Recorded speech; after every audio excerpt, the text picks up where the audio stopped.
2024 के पहले 4 महीनों में हमारे देश में 7,40,000 साइबर क्राइम कंप्लेंट्स दर्ज हो चुकी हैं। Investment scam, sextortion, digital arrest और दूसरे फ्रॉड से करीबन 1,800 करोड़ रुपए लूटे जा चुके हैं सिर्फ जनवरी और अप्रैल के महीनों के बीच में।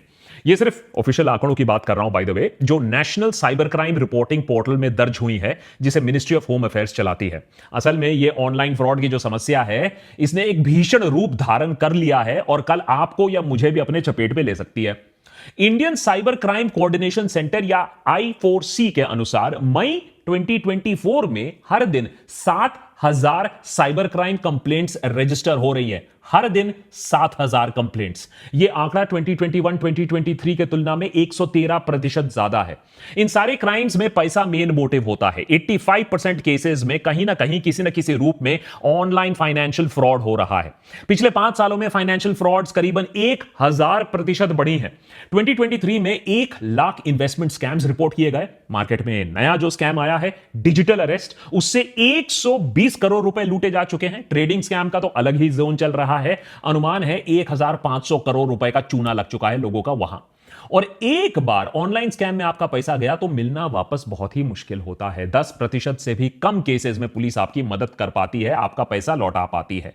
शायद इसीलिए और शर्म के मारे बहुत सारा ऑनलाइन फाइनेंशियल फ्रॉड जो हो रहा है हमारे देश में, उसे रिपोर्ट भी नहीं किया जा रहा है। यह फ्रॉड्स अक्सर हमारी लापरवाही की वजह से भी होता है। जैसे कि व्हाट्सएप पर लिखा शब्द जो होता है, हम उसे भगवान का उपदेश मान लेते हैं कि व्हाट्सएप पर लिखा है, ठीक ही लिखा होगा। या रातों रात पैसा डबल करने की स्कीम में इन्वेस्ट करने के लालच में हम पैसा डाल लेते हैं। और बहुत बार आपकी गलती ना भी हो सकती है। क्यों? जैसे फ्रॉडस्टर्स आपका इंफॉर्मेशन, बायोमेट्रिक डेटा चुरा कर आधार इनेबल्ड पेमेंट सिस्टम या AEPS से पैसा निकाल सकते हैं और आपको खबर तक ना होगी। लोकल सर्कल द्वारा किए गए एक सर्वे में पता चलता है कि पिछले 3 सालों में 47% अर्बन हाउसहोल्ड्स हैं जहां कम से कम एक फाइनेंशियल फ्रॉड रिपोर्ट हुआ है, चाहे वो UPI हो, क्रेडिट कार्ड हो या कोई इन्वेस्टमेंट फ्रॉड हो। 23,000 लोगों का ये जो सर्वे है, इसमें यह पाया गया कि क्रेडिट कार्ड पर अक्सर अनऑथराइज्ड चार्ज किया जाता है या फिर UPI में QR कोड से पेमेंट मिलने के बजाय से पेमेंट हाथ से निकल जाता है। हर दिन क्रिमिनल्स नया नया टेक्निक निकालते हैं हमें लूटने के लिए। बात सिर्फ पैसे की नहीं है। आए दिन सुर्खियों में हमें यह खबर भी दिखने को मिलती है कि कैसे फाइनेंशियल फ्रॉड्स, एक्सटॉर्शन या इलीगल लोन एप्स के वजह से लोग अपनी जान तक ले रहे हैं। इसीलिए देशभक्त के आज के एपिसोड में हमने यह एपिसोड आपको आगाह करने के लिए बनाया है कि कैसे आपके फैमिली, आपके फ्रेंड्स को आप सुरक्षित रख सकते हो और अपने आप को भी सेफ रख सकते हो इस सबसे बड़े फ्रॉड से। किस किस रूप में आते हैं ये ऑनलाइन फ्रॉड? सरकार क्या कर रही है इस आपदा से निपटने के लिए? और उससे भी ज्यादा आप क्या कर सकते हो अपने आप को सुरक्षित रखने के लिए? बड़े बड़े फ्रॉड्स में नेता, बिजनेसमैन, टैक्स पेयर का पैसा खा जाते हैं, लेकिन ये जो ऑनलाइन फ्रॉड है ना, उससे भी ज्यादा खतरनाक है। ये फ्रॉडस्टर्स आपके बैंक बैलेंस को, आपकी इज्जत को, आपकी जिंदगी तक को खा जाएंगे और डकार तक नहीं लेंगे। और इसीलिए इसे आप रोक सको, आप लोगों को आगाह कर सको, हमने इस वीडियो को एकदम कॉपीराइट फ्री बनाया है। आप इस वीडियो को शेयर करो, डाउनलोड करो, रीअपलोड करो, कोई प्रॉब्लम नहीं है। बस अपने फैमिली, अपने फ्रेंड्स को आगाह करो कि यह देश का सबसे बड़ा स्कैम बन चुका है। देशभक्त की पूरी टीम ने बहुत टाइम लगाकर इस एपिसोड में रिसर्च किया। 6 ऐसे लेटेस्ट या एवरग्रीन ऑनलाइन फ्रॉड्स का पता लगाया जिसके शिकार आप और मैं दोनों हो सकते हैं, और 6 ऐसे सिक्योरिटी मेजर्स के बारे में भी हम बात करेंगे इन अटैक से बचने के लिए। लेकिन उससे पहले आपको यह समझना होगा कि फ्रॉडस्टर्स आज सिर्फ जामतारा में कहीं कोने में बैठकर आपको फ्रॉड करने की कोशिश नहीं कर रहे हैं। आज डिजिटल फ्रॉडस्टर्स बहुत ही केपेबल, टेक्नोलॉजिकली बहुत ही नॉलेजेबल और शातिर क्रिमिनल्स बन चुके हैं। अगर आपके साथ कभी भी फाइनेंशियल फ्रॉड हुआ है तो आप चुप मत बैठो, क्योंकि यही चुप्पी क्रिमिनल्स को और हौसला देती है। अच्छे से अच्छों को इन क्रिमिनल्स ने फांसा हुआ है अपने लेटेस्ट डिजिटल अरेस्ट स्कैम में। मिलिए SP ओसवाल से, chairman and managing director of Vardhman group. आपको लगेगा कि अरे इतना पैसा इनके पास, इतना तजुर्बा है। 82 साल की उम्र में ओसवाल साहब को कोई बुद्धू तो बना नहीं सकता है, लेकिन इनके साथ हुआ 7 करोड़ रुपए का फ्रॉड। जब एक गैंग ने इनके ऊपर एक फेक केस किया, एक फेक वर्चुअल कोर्ट रूम में fake chief justice of India DY Chandrachud के साथ केस की सुनवाई कराई, फेक डॉक्यूमेंट्स क्रिएट करवाए और ओसवाल को 2 दिन तक डिजिटल अरेस्ट में रखा। सुप्रीम कोर्ट से जो फेक डॉक्यूमेंट्स आए, जो ओसवाल को भेजे गए थे उनमें सुप्रीम कोर्ट का एम्बलम, उसका बार कोड, उसका डिजिटल सिग्नेचर सब एकदम असली कोर्ट डॉक्यूमेंट से मेल जोल खाते थे। ओसवाल ने नोटिस का पालन करते हुए अलग अलग अकाउंट्स में 7 करोड़ रुपए जमा कर दिए। चलो, बिजनेसमैन को उल्लू बनाया, लेकिन साइंटिस्ट को भी। मध्य प्रदेश के इंदौर में डिपार्टमेंट ऑफ एटॉमिक एनर्जी में काम कर रहे साइंटिस्ट को फ्रॉडस्टर्स ने डिजिटल अरेस्ट किया, 71 लाख रुपीस उनसे लूट लिया।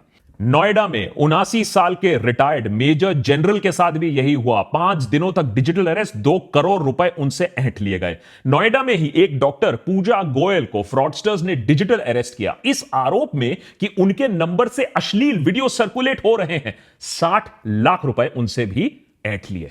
तो एक बात तो क्लियर है कि फ्रॉडस्टर्स कोई स्पेसिफिक किसी को टारगेट नहीं कर रहा है, कोई टीजी नहीं है। सीनियर गवर्नमेंट ऑफिसर हो सकता है, रिटायर्ड गवर्नमेंट ऑफिशियल हो सकते हैं, बिजनेसमैन, डॉक्टर, यहां तक कि पीजी स्टूडेंट्स तक को बख्शा नहीं गया है इन ऑनलाइन स्कैम से। फॉर एग्जाम्पल, अहमदाबाद में 27 साल की महिला को सेंट्रल एजेंसीज के अफसरों ने फोन कर कर बताया कि उनके नाम का एक पार्सल है जिसमें ड्रग्स पाए गए हैं और उनके खिलाफ एक्शन होने वाला है। डिजिटल अरेस्ट के दौरान एक सीबीआई ऑफिसर ने उन्हें अनड्रेस करने को कहा, जिससे उनके बर्थ मार्क्स को आइडेंटिफाई किया जा सके। साथ ही साथ उनके सारे पैसे फ्रॉडस्टर्स ने ट्रांसफर करवा लिए। तो इतना कॉन्फिडेंस आ चुका है आजकल ये ऑनलाइन फ्रॉडस्टर्स में।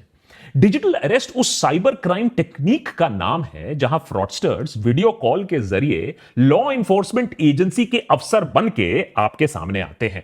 आपका क्राइम कुछ भी हो सकता है, लेकिन 2 बहुत कॉमन क्राइम्स आजकल हमें दिखने को मिलते हैं। आपके नाम का पार्सल, उसमें ड्रग्स मिला है, या फिर आपके नाम से रजिस्टर्ड मोबाइल फोन जिससे इलीगल काम हुआ है, फिरौती हुआ है, टेररिज्म हुआ है, या ऑब्सीन मटेरियल सर्कुलेट हुआ है आपके नंबर से जो आधार से लिंक्ड है। अगर विक्टिम इस बात को मान लेता है तो फेज 2 डिजिटल अरेस्ट, जहां आपको अपने घर में कैद कर दिया जाता है और आपको अपने डिवाइस के सामने होना होता है। आपके डिवाइस का कैमरा बंद नहीं किया जा सकता है। बेसिकली आइडिया फ्रॉडस्टर्स का यह है कि आपको इंटेरोगेट करेंगे और आप किसी से हेल्प नहीं ले सकते हो क्योंकि आपको कैमरा के सामने बैठना है। फाइनली वही होता है जो इन सारे केसेस में जनरली हमें देखने को मिलता है। सेटलमेंट की बात आती है और फिर आप एक मोटी रकम चुकाते हो अपनी जान बचाने के लिए, अपनी इज्जत बचाने के लिए। आजकल तो स्कैमस्टर्स पेमेंट क्रिप्टो करेंसी या गिफ्ट कार्ड में भी डिमांड करने लगे हैं, जिससे उन्हें ट्रैक करना और भी ज्यादा मुश्किल हो जाए। लेकिन ये सारे फ्रॉड्स नहीं होते अगर विक्टिम्स को एक छोटी सी चीज मालूम होती कि डिजिटल अरेस्ट नाम की कोई चीज है ही नहीं हमारे लीगल सिस्टम में। लेकिन शायद हमें पुलिस और लॉ एनफोर्समेंट का इतना डर, इतना खौफ बैठा हुआ है कि हम डिजिटल अरेस्ट का नाम सुनकर ही सरेंडर कर देते हैं। अब Indian cyber crime coordination centre ने बाकायदा एक नोटिस, एक प्रेस रिलीज जारी किया है जिसमें नागरिकों को आश्वासन दिया गया है कि लॉ एनफोर्समेंट एजेंसी, सीबीआई हो, पुलिस हो, कस्टम, ईडी, जजेस हो, आपको वीडियो कॉल के जरिए कोई अरेस्ट नहीं कर सकता है। और अगर आपके पास कभी भी बाय द वे ऐसा कॉल आए तो उन्हें बोलो कि कम से कम घर आकर आपको नोटिस दे, घर आके आपको अरेस्ट करे। अरे डिजिटल इंडिया का मतलब इतना थोड़ा ही ना कि आप आलसी बैठ जाओ और सब कुछ ऑनलाइन ही करना शुरू कर दो। लेकिन डिजिटल अरेस्ट से बच भी गए तो क्या? अरे डिजिटल फ्रॉडस्टर्स तो हर कोने में इंतजार कर रहे हैं आपका। ये रहे 6 टॉप स्कैम्स जो हमारी टीम को मिले, जिससे लाखों लोगों से करोड़ों रुपए लूटे जा रहे हैं। Number 1, UPI scam. Digital India और यूपीआई के चलते हमारी जिंदगी तो आसान हुई है, लेकिन साथ ही साथ डिजिटल फ्रॉडस्टर्स की भी जिंदगी आसान हो गई है। 2022-2023 में करीबन 1 lakh UPI based frauds report किए गए हैं। अगर आप सतर्क ना रहे तो डिजिटली आपका पैसा गायब हो सकता है बहुत आसानी से। साथ ही साथ क्यूआर कोड्स के मामले में थोड़ा सावधान रहना पड़ेगा। क्यूआर कोड कहां से स्कैन कर रहे हो, किसे पेमेंट दे रहे हो, यह थोड़ा भापना जानना जरूरी है। जैसे कि फॉर एग्जांपल अगर नहीं करोगे तो हाईटेक सिलिकॉन सिटी बैंगलोर में 41% रिपोर्टेड साइबर क्राइम इंसिडेंट्स होते हैं, वो क्यूआर कोड स्कैम से रिलेटेड होते हैं। तो इतना कॉमन हो चुका है क्यूआर कोड का मिसयूज। Number 2, sextortion. बहुत ही भयानक रूप है हमारे टेलीकॉम रेवोल्यूशन और सस्ते मोबाइल फोन और सस्ते डेटा रेट्स का। स्कैमर्स लोगों को वीडियो कॉल करते हैं। बहुत बार अनजाने में लोग ऐसा अननोन नंबर से फोन उठा लेते हैं। दूसरे एंड में एक महिला अश्लील हरकतें करते पाई जाती हैं। जब तक आपको समझ में आता है कि यह मामला कुछ गड़बड़ है, तब तक आपकी वीडियो बन चुकी होती है अश्लील हरकतें करते हुए। उसके बाद हमारी सदैव तत्पर पुलिस से आपको एक फोन आता है कि आपके खिलाफ ऑब्स्सीनिटी का केस दर्ज हो गया है और आपको अरेस्ट किया जा सकता है। सबूत के दौर पर आपका अश्लील वीडियो इस महिला के साथ आपके सामने पेश किया जाता है। इस समय इंसान ठंडे दिमाग से यह नहीं सोचता है कि हमारी पुलिस इतनी तत्पर कब से हो गई। अगर यह सच में ऐसा होता तो हमारा देश तो सेफेस्ट कंट्री फॉर वुमेन होता पूरी दुनिया में। फिलहाल इज्जत और नाक बचाने के लिए हम मामले को सेटल कर देते हैं पैसा देकर। आप भी खुश, स्कैमस्टर भी खुश। तीसरा बड़ा फ्रॉड, टेलीग्राम फ्रॉड। घर बैठे बैठे पैसा किसको कमाना नहीं अच्छा लगता? क्यों एडिटर है? आजकल एडिटर बोल रहा है कि अरे सीधा फाइल घर ही भेज दो, घर में बैठ के एडिट कर दूंगा, ऑफिस आने की क्या जरूरत है? लेकिन ऐसे स्कीम ना बहुत ही चौंका देने वाले हैं, और ऐसे स्कीम जो ऑफर करते हैं वो फ्रॉड ही होते हैं। पहला होता है व्हाट्सएप पर आपको एक जॉब ऑफर आता है। उसके बाद टेलीग्राम ग्रुप में आपका नाम ऐड कर दिया जाता है, जहां आपको बिग बॉस की तरह अलग अलग टास्क दिए जाते हैं, जैसे सोशल मीडिया प्लेटफॉर्म्स पे जाओ, वीडियो को देखो, व्यूज बढ़ाओ, लाइक करो वीडियोस को। पहले आपको आपके काम के लिए छुट्टर पैसे, थोड़ा बहुत पैसे भी मिल जाएंगे, आपका ट्रस्ट बढ़ जाएगा। फिर किसी कारण हेतु, जैसे कि ट्रेनिंग की है या फिर आपको ज्यादा बिजनेस मिलेगा, उस एक्सक्यूज पे आपको उल्टा पैसा जमा करना होता है। एक बार आपने मोटी रकम जमा की, बंदा गायब आपके पैसे के साथ। नंबर 4, एआई की दुनिया बहुत चकाचौंध है। मानवता एवोल्यूशन की अगली पायदान पर चढ़ रहा है एआई के साथ। क्रिमिनल्स ने बोला हम क्यों पीछे हट जाएं, तो उन्होंने भी एआई की मदद से लोगों को अब गधा बनाना और उनसे पैसा निकालना सीख लिया है। किसी के बेटे का एक्सीडेंट हो गया है, वो हॉस्पिटल से कॉल कर रहा है, पैसे की गुहार लगा रहा है, कैसे मना करोगे आप? किसी की बेटी को पुलिस ने होटल के रूम से नग्न अवस्था में अरेस्ट कर लिया है, और अगर आपको बचाना है अपनी बेटी को तो सेटलमेंट के पैसे निकालो अभी के अभी। आपको उसकी आवाज तक सुनाई दे रही है फोन पर, पीछे मदद मांग रही है वो। अगर वो घर पर बैठकर टीवी ना देख रही होती तो आप बात मान भी लेते, आप पैसे दे भी देते। कुछ लोग बच गए, लेकिन लाखों पेरेंट्स ने, लाखों रिश्तेदारों ने पैसा ऐसे निकाला है। और जो आवाज उन्होंने सुनी होती है, जिस पर विश्वास करके वो पैसे निकालते हैं, वो असली, ऑलमोस्ट असली ही आवाज होती है। सॉफ्टवेयर की मदद से, एआई की मदद से आप आज के डेट में किसी की आवाज को कॉपी कर सकते हो और फिर उस आर्टिफिशियल आवाज से कुछ भी बुलवा सकते हो। मिशन इंपॉसिबल में टॉम क्रूज ये सालों से करते आए हैं, लेकिन अब क्रिमिनल्स रियल लाइफ में ये कर रहे हैं एआई की मदद से, और आपको लूट रहे हैं। Number 5, link based cheating. देखिए, हर स्कैम को एआई की जरूरत नहीं है, कटिंग एज टेक्नोलॉजी की जरूरत नहीं है। कभी कभी हमारी जो कमजोरी होती है, फ्रॉडस्टर्स के लिए सबसे बड़ा वरदान वही होता है, ह्यूमन वीकनेस। जैसे हमारा लालच। सबको चाहिए एक फ्री में प्राइज, और व्हाट्सएप पर जो कुछ आता है वो तो 100% ट्रू होता है। तो व्हाट्सएप पर आ गया एक लिंक, आपने उस लिंक को क्लिक कर लिया और लिंक में मिला आपको एक शानदार प्राइज। फ्री। बस फ्री सुनकर आपकी तो लार टपक गई। अब ये फ्री प्राइस के लिए आपको थोड़े डिटेल्स भरने, आपका एड्रेस भरना है, आपका आईडी प्रूफ भरना है, और कभी कभी प्राइस इतना बड़ा हो सकता है कि उसके लिए आपको अपना सारा बैंक डिटेल भरना हो, थोड़ा टैक्स का पैसा देना हो, शिपिंग का फी भी भरना हो। ये सारा पैसा आपने दिया, प्राइस आपको कभी मिला नहीं, और पैसा जो था वो भी निकल गया। और अगर ज्यादा अनलकी हुए तो बैंक का पासवर्ड भी दे दिया, तो बैंक अकाउंट भी खाली। Number 6, OTP scam. सरकार ने स्कैम्स को रोकने के लिए और आपको बचाने के लिए 2FA बहुत जगह कंपलसरी कर दिया है। 2FA यानी 2 फैक्टर ऑथेंटिकेशन, यानी आपके फोन पर ओटीपी के बिना कुछ भी प्रोसेस नहीं होगा। अब फ्रॉडस्टर्स फिर से एक कदम आगे, ओटीपी के पीछे पड़ जाते हैं, उसे निकालकर आपके बैंक अकाउंट, डिजिटल वॉलेट्स और दूसरे सेंसिटिव इंफॉर्मेशन को एक्सेस करने की कोशिश करते हैं।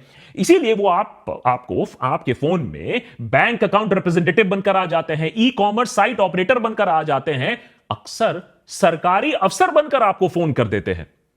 अब आप ये नहीं सोचते हो कि सरकारी दफ्तर में अफसर ना मिला, लेकिन सरकारी अफसर आपको फोन पर आकर आपसे सारी इंफॉर्मेशन ले रहा है? आप भी दे देते हो, हाँ ठीक है सरकारी अफसर है, बिना सोचे समझे आपने ओटीपी दिया और आपके पैसों का हो गया स्वाहा। इन स्कैम से आपका कितना नुकसान हो सकता है, देश के नागरिकों का कितना नुकसान हो सकता है, आप सोच भी नहीं पाओगे। फॉर एग्जाम्पल मैं आपको बताता हूं, 2014 से लेकर 2023 के बीच में इंडियन बैंक्स में 65,000 फ्रॉड केसेस डिटेक्ट किए गए। 4.65 लाख करोड़, जी हां 4.65 लाख करोड़ का घपला हुआ करीबन 10 सालों में। आज बैंकिंग रेगुलेशंस और सॉलिड हो रही हैं तो ये स्कैम्स थोड़े कम हो रहे हैं, लेकिन उधर डिजिटल फ्रॉड्स और भी ज्यादा बड़े हो रहे हैं। तो सोचिए 5 लाख करोड़ तक हम बात कर रहे हैं, पोटेंशियल है ऐसे स्कैम्स का। तो सरकार इस सब मामले में क्या कर रही है? देखिए, गंभीरता तो है सरकार की तरफ से, ऐसी बात नहीं है, सरकार रिकॉग्नाइज कर रही है ये एक प्रॉब्लम है, लेकिन ग्राउंड पर एक्शन इतना नहीं है कि फ्रॉड्स कम हो जाए या फ्रॉडस्टर्स के दिलों में कोई खौफ हो। सरकार ने एक ऑनलाइन सस्पेक्ट रजिस्ट्री लॉन्च की है जिसमें 12 लाख साइबर क्रिमिनल्स का डेटा स्टोर्ड है। इस रजिस्ट्री को states, union territory, central investigating agencies, intelligence agencies इस्तेमाल कर सकती हैं साइबर क्राइम को कंट्रोल करने के लिए। उधर national cyber crime reporting portal NCRP के जरिए साइबर क्राइम रिपोर्टिंग और रेजोल्यूशन को बेहतर बनाने की कोशिश की गई है। एनसीआरपी को अभी हर दिन 67,000 कॉल्स आती हैं साइबर क्राइम रिलेटेड क्वेश्चन से। तो सोचिए, लोगों में भी इतना डर है अभी कि इस हेल्पलाइन में लोग फोन करके पता लगा रहे हैं कि उनके साथ भी फ्रॉड हुआ है या नहीं। और Indian cyber crime coordination centre I4C ने अभी तक 2,800 करोड़ डिफ्रॉडेड मनी है, ये जो स्कैम्स का पैसा है, ये वापस दिया है करीबन 8.5 लाख विक्टिम्स को। तो कहीं ना कहीं एक शुरुआत की गई है, लेकिन इस शुरुआत से ज्यादा कुछ नहीं हो पाएगा जब तक ना आप इसमें साथ दोगे। कैसे? सबसे पहले तो आप एक काम करो, अगर आपके साथ कभी भी साइबर क्राइम हुआ है तो आप इमीडिएटली इसे रिपोर्ट करो। www.cybercrime.gov.in ये एक ऑफिशियल पोर्टल है जहां आप इसको रिपोर्ट कर सकते हो। सरकार आपकी मदद कर सकती है। आप 1930 पर फोन कर सकते हो, नेशनल साइबर क्राइम हेल्पलाइन है।